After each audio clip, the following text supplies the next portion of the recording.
It was September last year when I noticed a headline in an email from WHRO News, "Erasing the Black Spot, How a Virginia College Expanded by Uprooting a Black Neighborhood." Curious, I clicked through to the article and realized it was about Christopher Newport University and the destruction by eminent domain of an African-American community centered on Shoe Lane. As the introduction to the article says, 60 plus years ago, the white leaders of Newport News, Virginia, seized the core of a thriving Black community to build a college. The school has been gobbling up the remaining houses ever since. I started following the story as it was reported by investigative journalist Brandi Kellam, who is here with us this morning. Sorry to put you on the spot.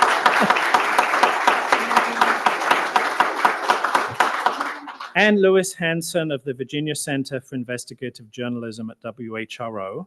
And that October, I went to a panel presentation at the Scripps Howard School of Journalism at Hampton University. Brandi and Lou were on that panel, as well as Dr. Cassandra Newby-Alexander, who is a history professor at Norfolk State and a regular panelist on WHRO's Another View, and also lawyer Joshua Baker, who has defended property owners, including Hampton University, against eminent domain.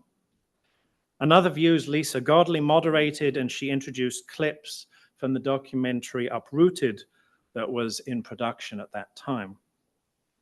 I know that some of you also went to an event that CNU held early that November titled "What Happened on Shoe Lane and Why It Matters." I soon found myself becoming more than a passive witness to this story. I'm part of an interfaith clergy group in Newport News called Pastoring the City. And at one of our meetings, we were talking about the upcoming 2024 Hampton Roads Social Justice Conference, the third year of this conference that's held at CNU. I wondered aloud if there would be any programs on Shoe Lane. And after talking about it, the group assigned me the task of finding out. Many of you know the Reverend Charles Cheek through the Virginia Interfaith Center for Public Policy. He's also one of the founding organizers of the Social Justice Conference. And Charles responded to my inquiry by turning it around to ask what our Newport News clergy group would be doing about it. Specifically, since white churches at the time had turned their backs on the residents of Shoe Lane, Charles asked, what is the white faith community's action going to be this time? This morning, then, I'm going to share with you the journey we've been on for over a year to answer Charles' question. And we'll begin, as all good things should, with a song. Hopefully, you've already watched Uprooted, the documentary directed by Brandi Kellam with ProPublica and the Virginia Center for Investigative Journalism at WHRO.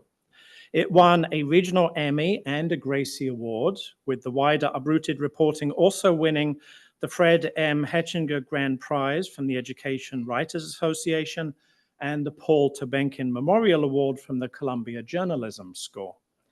The WHRO website gives this description for this 25-minute documentary. In the 1960s, residents wanted a thriving Black neighborhood in Newport News, Virginia, to keep growing. White city leaders wanted that land for a new college. Only one side had the power of eminent domain. The Johnsons, one of the last families in the neighborhood, tell the nearly forgotten story of a college expansion like those that broke up Black communities across Virginia and the country. If you haven't watched Uprooted yet, I hope you will. For now, we're going to watch the 1-minute trailer for Uprooted. You'll see Barbara and James Johnson, whose family started the neighborhood when James' grandfather bought 30 acres of land in 1907. People don't just live on blocks. They create identities, senses of self based on memories of what happened on a certain summer day. Watching a university do away with those things has a psychological, spiritual, personal impact that we can't fully capture. There were other properties that they could have built the school, but they chose the core of this community. That was the plan. It was to erase the black spot. They called it a black spot. We had a neighborhood. People loved each other and they were neighbors. I mean, close-knit. And that's why I documented it. It helped me to get through the pain of losing my buddies who I grew up with, forced away.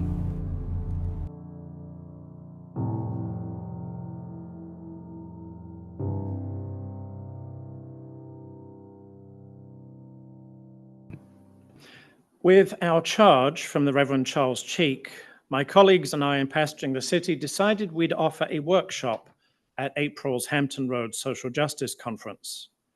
The presenters would be the Reverend Natalie Chamberlain, minister at Hilton Christian Church, the Reverend William Blackwell Jr., minister at United Holiness Church of Life, which meets at Hilton Christian, Reverend Michael Burnett, our sabbatical minister, and myself. The title of our workshop was Shoe Lane and the Silence of White Churches. And here's the description. Recent reporting by the Virginia Center for Investigative Journalism has brought a fresh lens to the creation and expansion of Christopher Newport University through the near elimination of the once thriving Black community on Shoe Lane. While the Black homeowners fought against the all-white Newport News City Council's use of eminent domain, and subsequent CNU administration's expansionist policies, the white faith community was silent in the face of this gross racial injustice. Pastoring the City, an interfaith clergy group that cares deeply about our Newport News community, seeks to atone for and correct this failure. Now, our workshop was scheduled for April 9th, but the story was still developing right up until the conference. First, during the state legislative session in January, Delegate Dolores McQuinn of Richmond introduced a bill to establish a state commission to investigate historic land acquisitions by public colleges and universities in Black communities and recommend whether displaced families or their descendants should be eligible for some form of compensation or other relief, end quote. This bill was drafted in response to the uprooted reporting. It was approved by the legislature in March, and subsequent funding in the state budget established the Commission to Study the History of the Uprooting of Black Communities by Public Institutions of Higher Education. On January 31st, Newport News Mayor Philip Jones and Christopher Newport University President William Kelly announced the creation of a task force to understand, acknowledge, and address the seizing of Shoe Lane properties to build the university. Vice Mayor Curtis Bethany and CNU Provost Quentin Kidd were named as co-chairs. Then on April 2nd, just 1 week before the conference, Mayor Jones and President Kelly named 4 more people to the task force, including Joni Ivey, a retired Bobby Scott staffer, who is now also on the State Commission. Everyone else on the task force is with either the city or the university. There's nobody from Shoe Lane on it. At the conference, our workshop was preceded by a screening of Uprooted. It was moderated by Johnny Finn, the CNU professor who has researched the racist practice of redlining and its ongoing legacy in our area. Brandi was in the audience and answered some questions too. Then our workshop took place in the same room. William Blackwell spoke about growing up in Lambert's Point in Norfolk, where eminent domain had similarly been used to take over Black neighborhoods for the expansion of Old Dominion University. He also talked about meeting the Johnson family and conversations with Dwayne Johnson about what justice would look like for his family and other Shoe Lane residents. Natalie Chamberlain talked about her involvement in anti-racism work and how her congregation would like to see justice done. She also shared information that Brandi gave us that while no white churches had supported the residents, 2 white church women's civic groups had written letters and attended city council meetings to protest the racial discrimination of focusing on Shoe Lane when other land was available and was actually cheaper. Michael talked about his own time at CNU as a student and now doing campus ministry. He also remembered what a Black student had told him about how she had experienced the university campus the first time she saw it.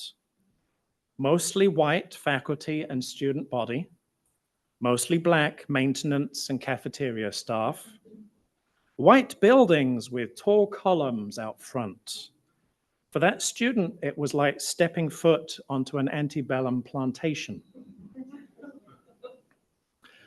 I rounded it out by talking about UU and UUFP history and what we can learn from, when it comes to anti-racism, our modest successes and big failures so that we can move forward in making amends for the past. I also mentioned some of the things that Dwayne Johnson said that the university could do, from simply but officially apologizing, to removing past CNU President Tribble's name from the library and renaming it after the Johnsons.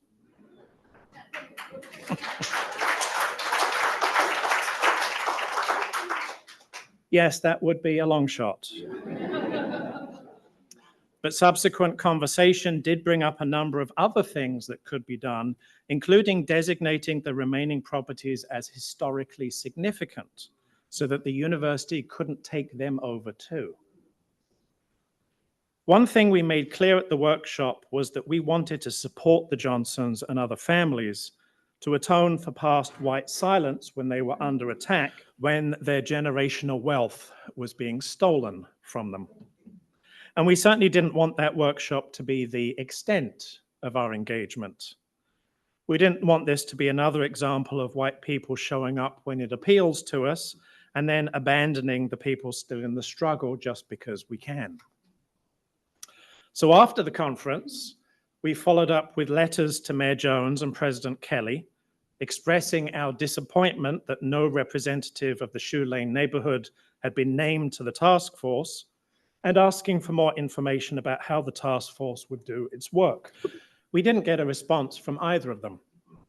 So we wrote a letter to the editor that was published in the Daily Press, asking again for the task force to include direct representation of the Shoe Lane neighborhood, for transparency and a timeline regarding the activities of the task force,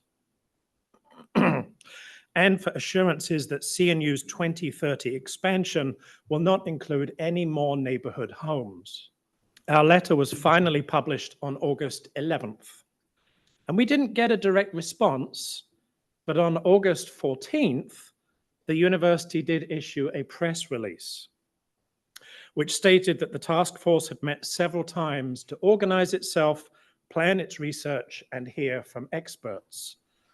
Also in August, I watched the first meeting of the state's Uprooted Commission, which included a presentation by Brandi on her findings and takeaways from the reporting. The issue of transparency came up during that meeting, with member of both the State Commission and the City Task Force, Joni Ivey, defending the work of the task force in regard to reaching out to Shoe Lane families. In September, we followed up with individual letters to each of the members of the task force. We asked them for transparency. We asked if the task force had met with anybody from Shoe Lane. And we asked for members of Pastoring the City to be admitted to the next meeting of the task force or otherwise meet with the task force member individually. One member of the task force did respond, saying that our requests would be conveyed to the co-chairs to ensure they were appropriately addressed. We didn't hear anything more, so in October we followed up, but again received no further response. CNU did post another press release, though. This said that the task force is documenting every piece of property that went into the university's campus and that it has begun outreach to Shoe Lane families. We have no independent verification of that, though. What I found the most galling is that the press release refers to the task force as studying decisions concerning the location and growth of the university. That, my friends, is called whitewashing. So far as I can tell, the task force isn't just not transparent, it's operating in near secrecy.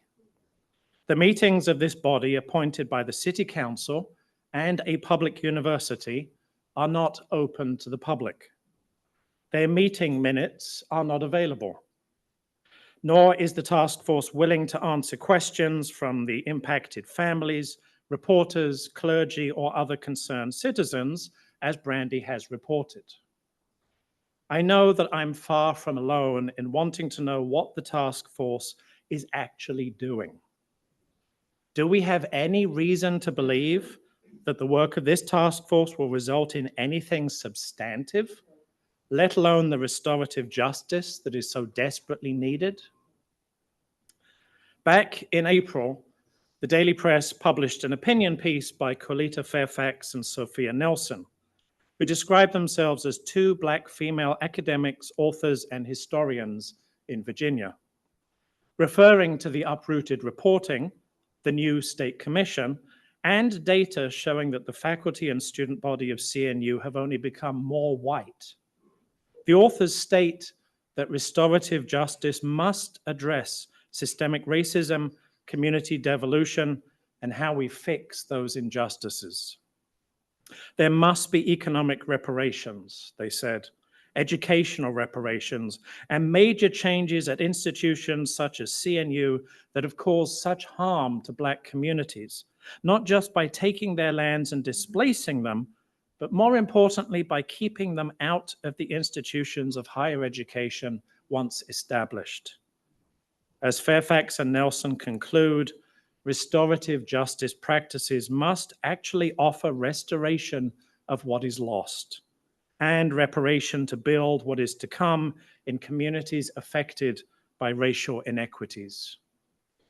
I don't know if that's the goal of the task force, because frankly, I don't actually know much of anything about the task force, but it certainly ought to be.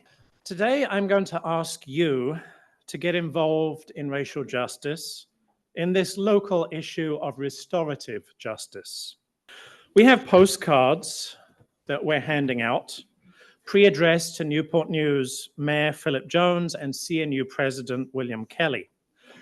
Each of these is a pair. Oh, let's go.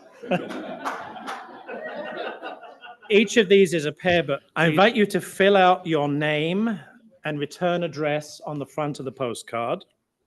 And on the other side, write your own messages to Mayor Jones and President Kelly about Shoe Lane and restorative justice. After a few minutes to write your postcards, Henry will invite those of you willing to share what you've written. And at the end of the service, I'll collect the postcards and mail them for you. If you're on Zoom, the mailing addresses of Mayor Jones and President Kelly will be on the screen, and I invite you to find something where you are to write a note to each of them. There'll be some music while we do this too.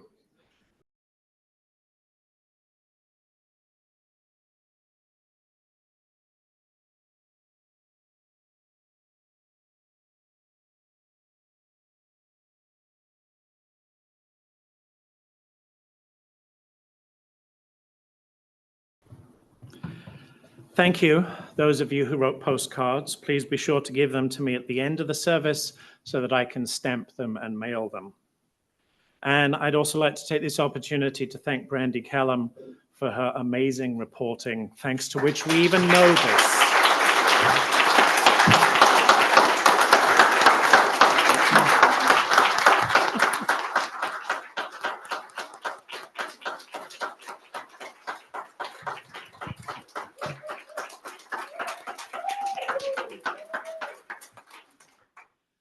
Now, if you want to do more, there are more opportunities for you to engage with this too.